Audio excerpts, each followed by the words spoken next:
반갑습니다. 모두 한 주 잘 지내셨습니까? 가을입니다. 어느덧 가을이 왔습니다. 만물이 결실하는 가을인데 모두 어떤 열매를 기대하고 있습니까? 이 가을에는 더 감사한 일들만 많아지는 그런 우리 모든 평안의 식구들 되셨으면 좋겠습니다. 하나님께서 사랑하는 우리 모든 가정들마다 기도의 응답과 또 은혜와 소망을 주는 그런 계절이 되었으면 합니다. 오늘 말씀은 이 안디옥 교회에서 벌어진 일들에 관한 말씀입니다. 이방인 최초의 공식 교회, 그것도 유대인들의 이 본격적인 전도가 아니라 단지 몇몇 소수의 이방인들이 전한 그 복음으로 인해서 갑작스럽게 생긴 아주 특별한 교회가 바로 이 안디옥 교회였습니다. 그곳에 이방인들에게 교회가 생겼다는 소식에 예루살렘 교회가 바나바를 파송했었고, 바나바는 바울을 불러와서 함께 사역하면서 이 안디옥 교회는 더욱 체계가 잡혔고 성장하는 교회가 되었습니다. 더구나 이 안디옥 교회는 이 성령의 음성에 순종해서 바나바와 바울을 파송하기도 했습니다. 그런데 이 교회에 문제가 발생한 것입니다. 어떤 문제였을까요? 말씀을 함께 나누면서 이들에게 닥친 어려움과 또 그 문제가 어디에서 오고 있는지, 그것은 또 어떻게 해결되고 있는지 오늘 이 말씀을 통해서 함께 살펴볼 수 있기를 바랍니다. 이들의 모습을 보면서 우리가 깨달아야 할 것은 무엇인지 그것도 함께 생각해보는 이 시간 되기를 원합니다. 첫째, 기뻐할 수 없는 어떤 사람들. 시작부터 특별했으며 성령 충만한 이 안디옥 교회에도 문제가 발생합니다. 그 문제는 바로 이 유대로부터 온 어떤 사람들 때문이었습니다. 그들은 이 안디옥 교회 성도들에게 할례를 받지 않으면 구원을 받지 못한다라고 가르쳤습니다. 그들은 바울과 바나바와도 끊없이 논쟁하며 다투기까지 했습니다. 그러자 이 평안했던 안디옥 교회는 다툼과 고성으로 금세 혼란스러워져 버렸습니다. 그동안 이런 일을 한 번도 겪지 않았던 성도들은 어찌할 바를 모른 채 어떤 말을 믿어야 할지 그저 혼란스럽기만 했습니다. 사실 이 할례를 받아야 구원을 받을 수 있다라는 이야기는 우리에게는 별로 큰 문제가 되지 않습니다. 그런 것들에 대해서 크게 신경 쓰는 사람도 없을 뿐더러 이 할례와 같은 율법적인 행위는 구원을 받는 것에는 전혀 상관이 없다는 것을 우리는 익히 잘 알고 있기 때문입니다. 그러나 유대로부터 내려온 어떤 사람들에게는 이것이 굉장히 큰 문제였습니다.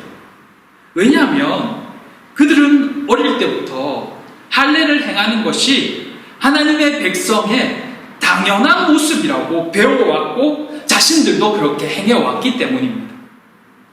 그것은 그들이 예수 그리스도를 믿은 이후에도 마찬가지였습니다.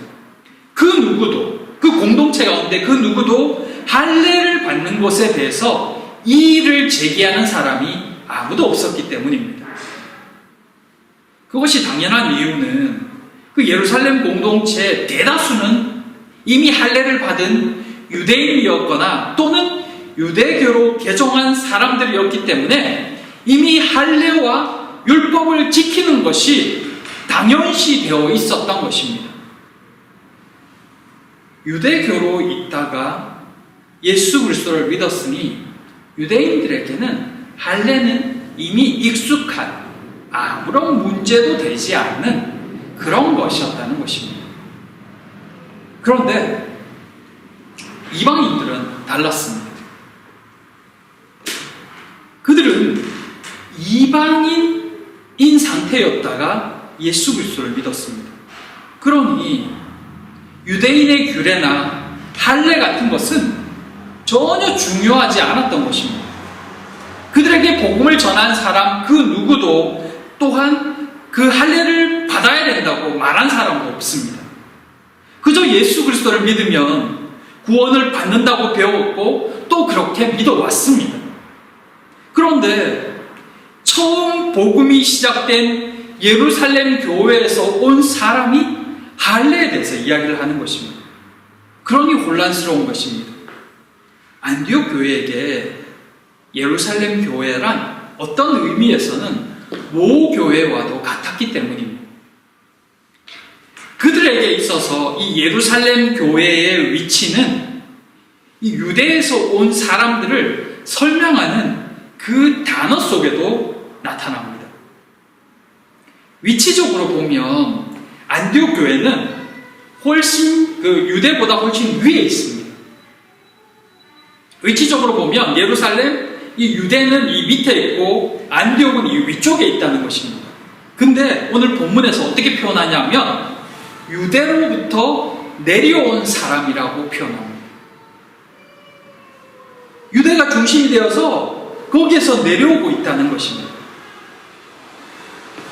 그 말은 뭐냐면 이 유대라는 위치가 성전을 중심으로 해서 그러니까 베들레헴, 성전이 베들레헴이 높은 곳이기도 했지만 그 생각이 이미 이들 가운데 있었기 때문에 유대, 예루살렘 성전이 있는 곳은 높은 곳, 그리고 다른 지역은 그 위에서 내려온다라는 개념으로 이해하고 있는 것입니다.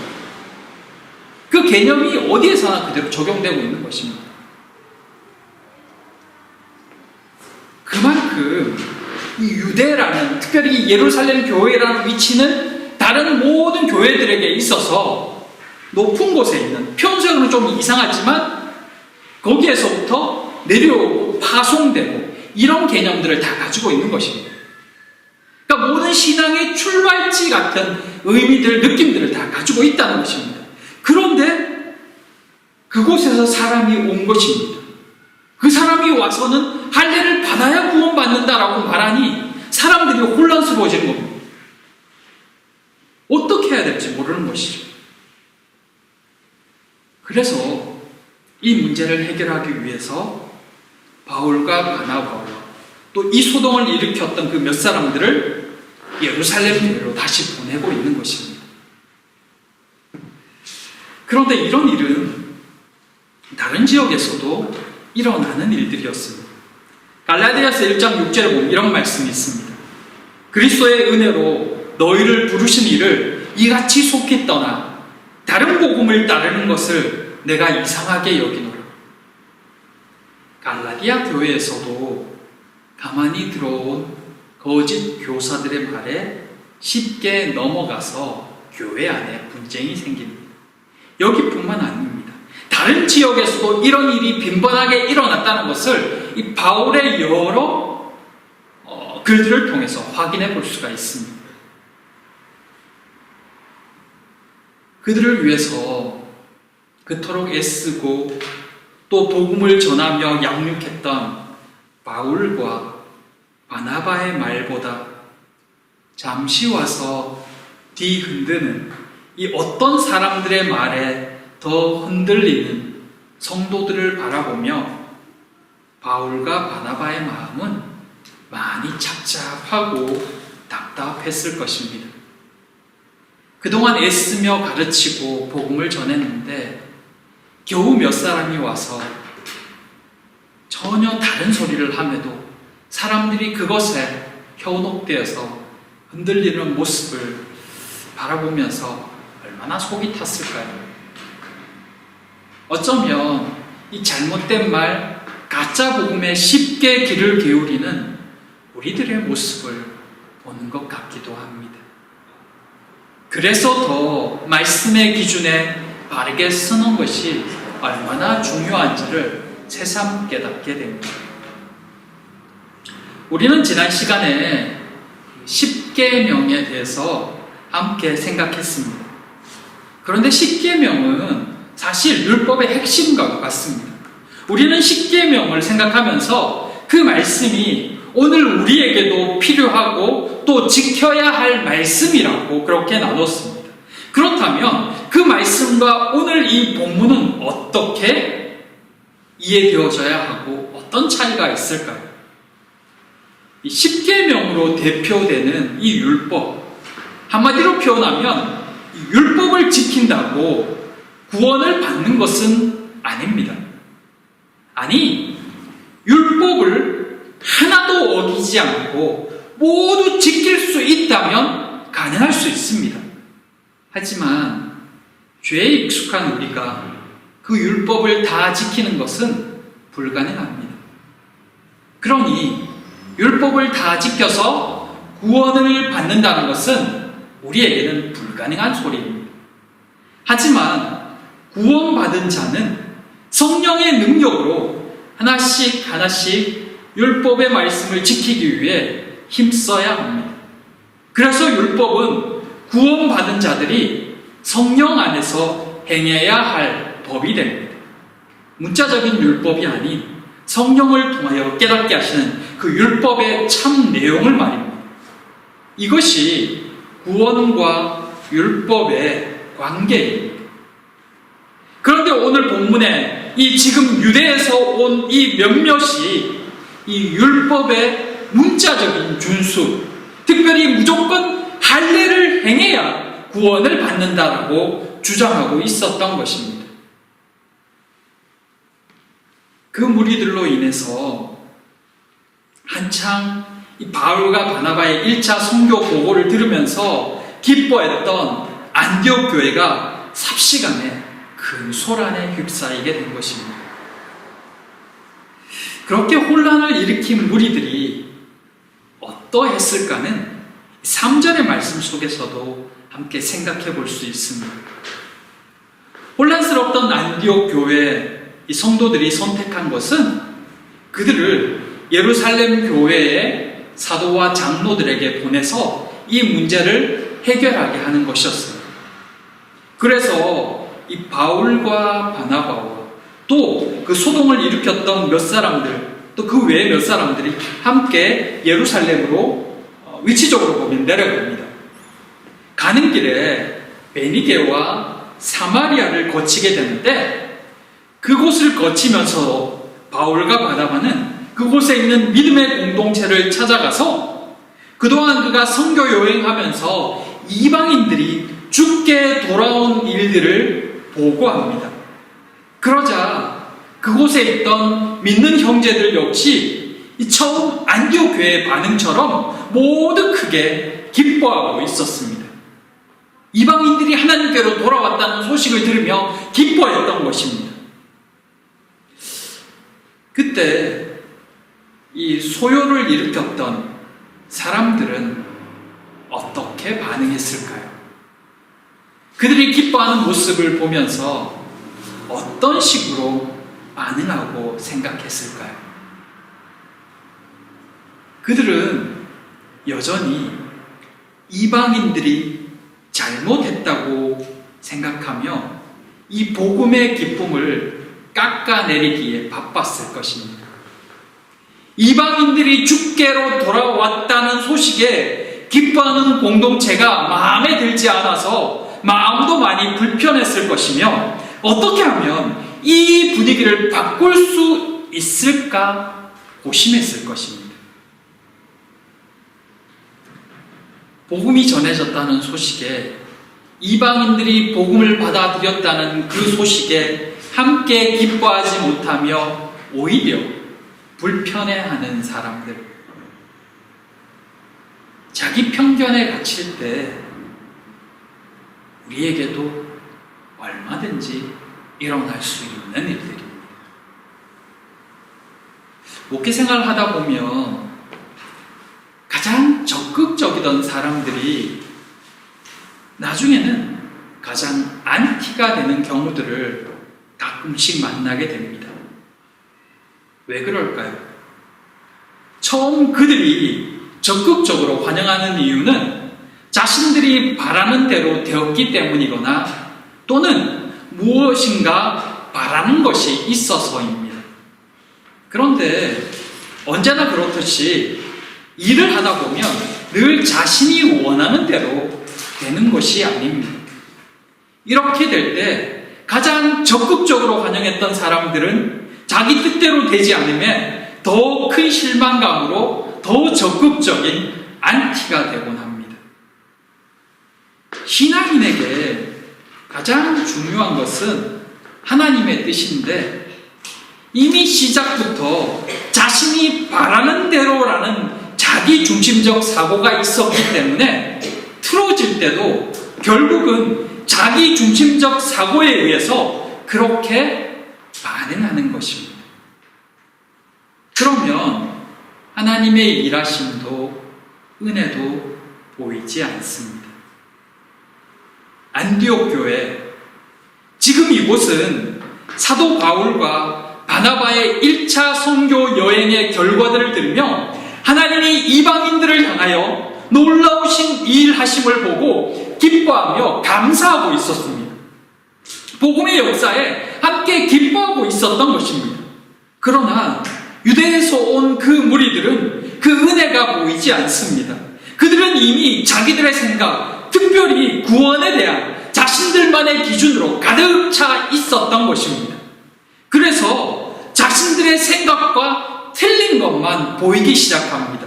그러니 그것만 잡고 끝까지 트집지 않는 것입니다. 이것이 자신들의 기준과 생각에만 사로잡힌 이들의 모습입니다. 그럼에도 감사할 수 있는 것은, 은혜라고 생각하는 것은 그 유대인들 몇 명 역시 믿는 자들이며 공동체 안에 소속되어 있다는 것입니다. 그 말은 그런 그들의 생각을 수정시켜줄 지도자들이 있다는 뜻입니다. 그들 모두가 동의하는 가운데 바울과 바나바뿐만 아니라 이 소요를 일으켰던 사람들도 예루살렘 교회의 사도들과 장로들에게 이 문제를 해결하기 위해 다 같이 갑니다. 믿음의 공동체 안에 소속되고 신앙의 지도를 받을 수 있는 이들이 있다는 것이 얼마나 중요한가를 새삼 보여주고 있습니다. 혼자 신앙생활, 조용히 말씀 읽고 혼자 기도하고 속 시끄럽지 않고 모든 것이 편할 것 같지만 그런 신앙생활은 세상을 떠나서 혼자 살아갈 때나 가능한 일들입니다. 왜냐하면 이미 자신은 세상 가운데 살고 있으며 그 세상 속에서 많은 일들을 겪고 있기 때문입니다. 그 세상에서 혼자 판단하고 혼자 신앙생활 한다는 것은 마치 이 이리들이 득실득실한 곳에 혼자 생활하는 양과 같은 모습입니다. 세상의 많은 유혹과 위협이 자신을 잡아먹으려고 군침을 흘리고 있는데 자신은 그 위험을 잘 피해서 잘 살 수 있다고 장담하는 것과 같다는 것입니다.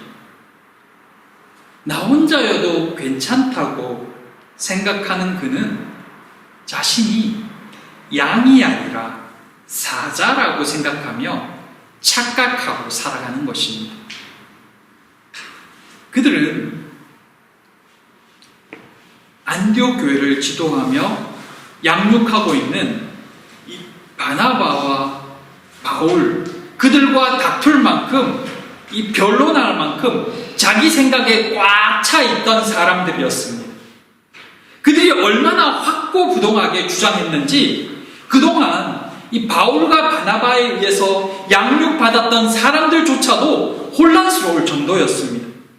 이 유대에서 올라온 이 몇몇이 얼마나 강하게 자기 주장을 펼치며 이 교회를 소란스럽게 만들었는지를 정말 짐작해 볼 수 있는 모습입니다. 하지만 이런 그들조차도 사도와 장로들의 가르침 앞에서는 아무 말도 할 수가 없었습니다. 그 문제가 일단락 되어지는 것을 볼 수가 있습니다. 그렇게 강하게 주장하던 이 유대 바리새파조차도 더 이상은 아무 소리 하지 못합니다. 이것이 공동체가 필요한 이유요. 믿음의 지도자들에게 가르침을 받는 것이 얼마나 중요한지를 보여주는 증거입니다. 그들의 이 잘못된 생각들을 이 공동체 안에서 수정받을 수 있고 그래서 고칠 수 있다는 것입니다. 그것이 공동체가 주는 또 하나의 유익이라는 것입니다. 사랑하는 성도 여러분, 지금의 시대가 많은 이들을 교회에서 멀어지게 만들고 있는 것을 봅니다. 사람들이 함께 모이는 것이 꺼려지는 것도 사실입니다. 그러나 그럼에도 정말 중요한 것은 신앙의 공동체와 함께하는 것입니다. 무조건 현장 예배를 드려야 된다 이 말씀을 하는 게 아닙니다. 그곳이 현장이었던 또는 온라인이었던 간에 어떤 상황에서도 신앙 공동체와 떨어져서는 안 된다는 이야기를 하는 것입니다. 끊임없이 말씀을 배우고 순종하여 이 말씀으로부터 확고한 기준을 가질 수 있어야 합니다. 그것이 유혹 많고 위험 많은 세상에서 우리가 평안과 안정 가운데 사는 길입니다. 주께서 주신 은혜를 온전한 기쁨으로 누릴 수 있는 길입니다. 믿음의 공동체와 함께하는 모두가 되기를 바랍니다. 그리고 문제들을 함께 풀어가는 지혜로운 성도가 되기를 진심으로 축복합니다. 둘째, 안디옥 교회에서 발생한 문제는 마침내 이 예루살렘 공동체 안에서 의논하게 되었습니다. 그런데 이 예루살렘 교회의 그 문제를 가지고 왔다고 해서 금방 해결된 것은 아니었습니다. 여기에도 유대에서 온 그 몇 사람과 동일한 생각을 하는 사람들이 있었기 때문입니다. 그들은 이 바리새파 그리스도인들이었습니다. 그들 역시도 이 몇몇 사람들과 마찬가지로 이방인에게 할례를 행하고 율법을 지키게 해야 한다는 생각에 동조했습니다. 그들도 그것을 주장했다는 것입니다.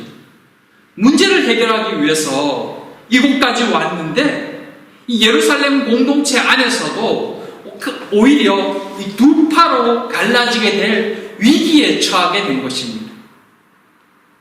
이 일에 대해서 사도와 장로들 사이에서도 많은 변론이 오고 갔습니다.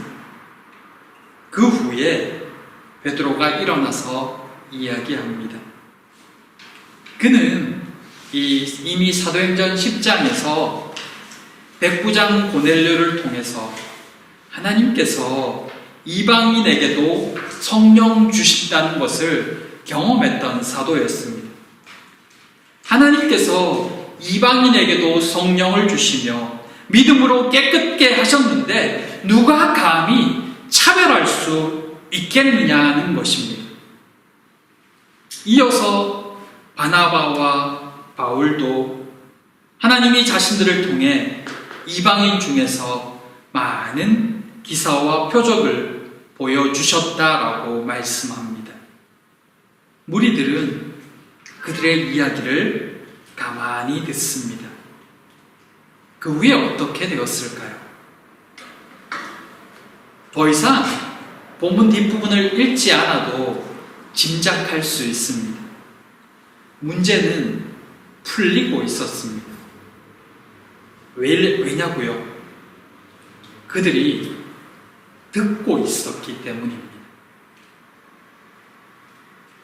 그들이 분쟁하고 다툰 이유는 내가 맞다고 생각하며 내 말만을 주장했기 때문입니다.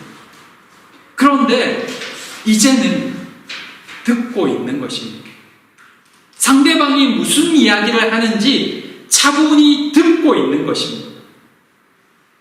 그런데 이 듣는 것보다 더 중요한 것이 하나 있습니다.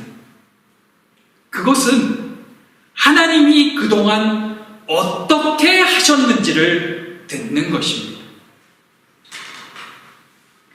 그동안은 내가 생각하는 신앙, 내가 맞다고 믿는 것에 대해서 줄곧 주장하기만 했었는데, 이제는 하나님께서 지금까지 어떻게 행하셨는지를 듣는 것입니다. 그리고 그것에 순종하는 것입니다. 그러자 문제가 풀리기 시작하는 것입니다. 많은 문제들이 왜 풀리지 않을까요? 듣지 않기 때문입니다. 모두가 자기가 옳다고 맞다고 주장하기 때문입니다. 그런데 더 중요한 것, 더 문제가 되는 것은 하나님의 말씀과 하나님의 일하심을 보지 않으려 하는 데 있습니다. 보지 않고 듣지 않은 채 자기 주장만 하는 것입니다. 누구나 하나님을 위한다고 말합니다. 하나님의 뜻이라고 말합니다. 그러나 정작 하나님의 말씀에는 귀를 기울이지 않을 때가 많습니다. 서로 들을 줄 알아야 합니다. 그리고 함께 하나님의 뜻을 묻고 찾아야 합니다. 그러면 어떤 상황이라도 풀리기 시작합니다.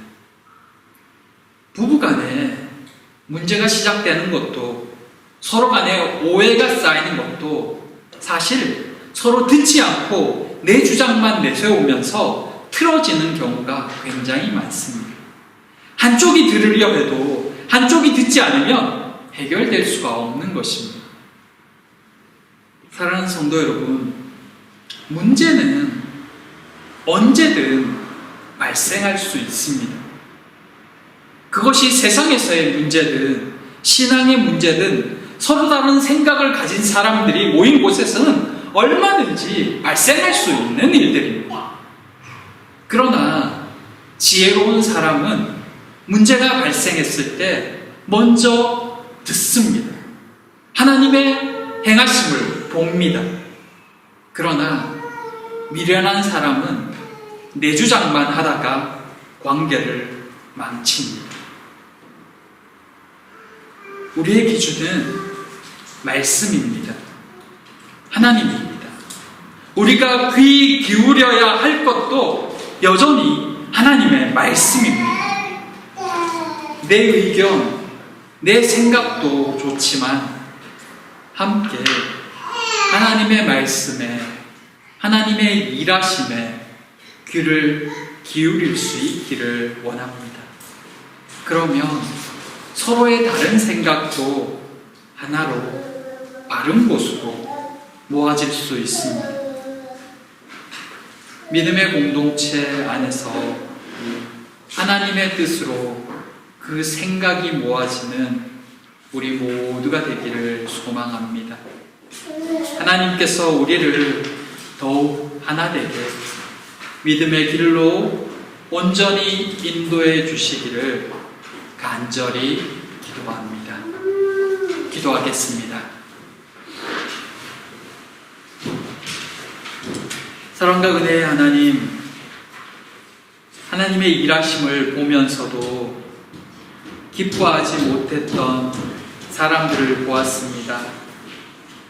성령의 역사하심이 나타남에도 온전히 감사할 수 없었던 이들의 모습도 보았습니다. 은혜를 누리지 못하게 하는 교만함과 우리의 완고함을 깨트려 주시옵소서. 그래서 주님 안에서 더욱 하나 되는 공동체가 되게 하여 주시옵소서. 하나님이 기뻐하시는 사람들을 저희의 판단으로 차별하지 않게 하여 주시옵소서. 저희를 말씀의 기준으로 더 확고히 세워주시기를 간절히 소망하오며 예수님 이름으로 기도드립니다. 아멘.